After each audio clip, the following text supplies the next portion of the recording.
Hello and welcome back. Today we're unboxing this table saw that was sent to me by ManoMano, and that was part of an arrangement of how we can support each other.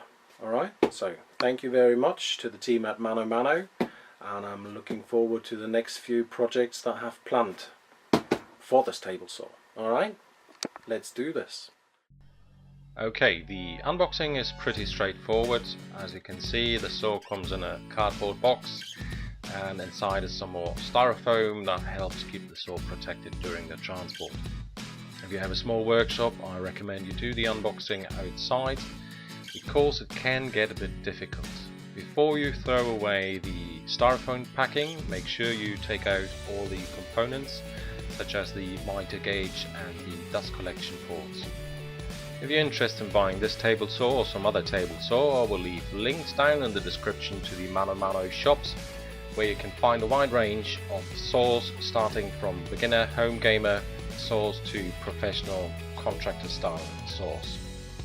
As you can see, I'm also almost finished with my unboxing, and now it's just a matter of finding a place where to put it. Here's a very quick overview of the components that came with the saw. I will go into further detail in a separate review video where I'm going to look into the different capabilities and features of the saw. I hope you enjoyed watching this very brief unboxing video. It's my first unboxing video, so I would appreciate any feedback that you have. It might be positive or negative. Please leave it down in the comment section and leave me a thumbs up or a thumbs down if you didn't like the video. Alright, I would like to thank ManoMano again for supporting me and my channel, and I'm looking to the next videos of this series. Thanks for watching, and bye bye.